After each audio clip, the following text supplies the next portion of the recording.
Olá, alunos do 7º ano. Neste vídeo vamos falar sobre a ideia de fração e a relação da fração com os números inteiros.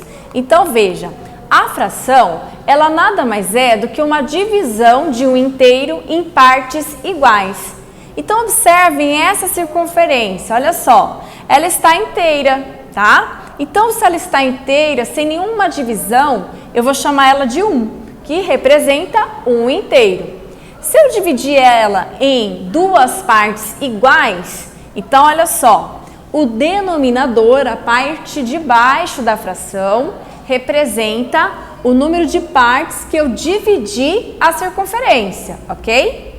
E o numerador? O numerador representa uma parte que ficou aqui pintada ou achurada, tá? Eu tenho uma parte para cá, para a esquerda, uma parte para a direita, tá? No total, duas partes, certo? Agora, veja, se eu dividir esta mesma circunferência em três partes iguais, certo? Então, o denominador é o número de partes no total, né? Então, essa circunferência foi dividida em três partes no total. Só que cada partezinha aqui representa uma única, né? Então, eu vou representar esse 1zinho aqui na parte de cima da fração. Então, 1 sobre 3. E se eu dividir, então, a circunferência em quatro partes iguais? Então, olha só, quatro partes iguais. Então, 1/4, 1/4, 1/4 mais 1/4. Se eu somar essas quatro frações, eu vou chegar em um inteiro. Se eu somar essas três frações, 1/3 mais 1/3 mais 1/3, eu também vou chegar no inteiro. E se eu somar essas duas frações, meio mais meio, eu também vou chegar em um inteiro, ok? Então, lembrando, né? A parte de cima de uma fração é o numerador. Então, indica o número de partes tomadas do inteiro.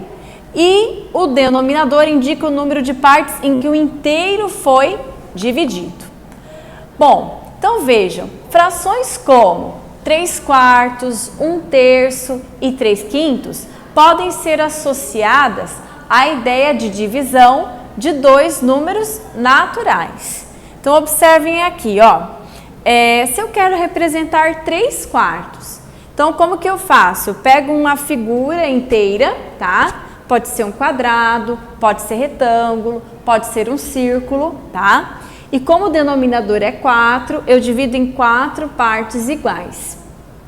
Como eu quero representar 3/4, tá? Eu vou pintar, eu vou sinalizar aqui três partes dessas quatro. Aqui, 1/3, então vou dividir essa figura em três partes iguais. E vou sinalizar, vou pintar só uma. E aqui em 5 partes iguais e vou sinalizar apenas 3 para representar os 3/5, tá?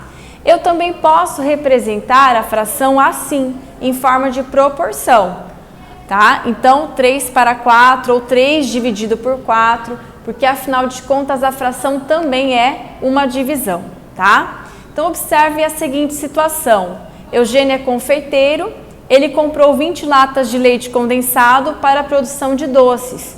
De acordo com a receita que ele está seguindo, são necessários 4/5 dessa quantidade. Quantas latas de leite condensado serão consumidas? Então, olha só, 5/5 corresponde ao total. 1/5 é o mesmo que fazer 20 dividido por 5 partes, tá? Então, serão consumidas 16 latas, né? Já que eu quero 4 partes de 5. Tudo bem? Neste vídeo, nós falamos sobre as frações. Espero que vocês tenham gostado e até breve. Tchau!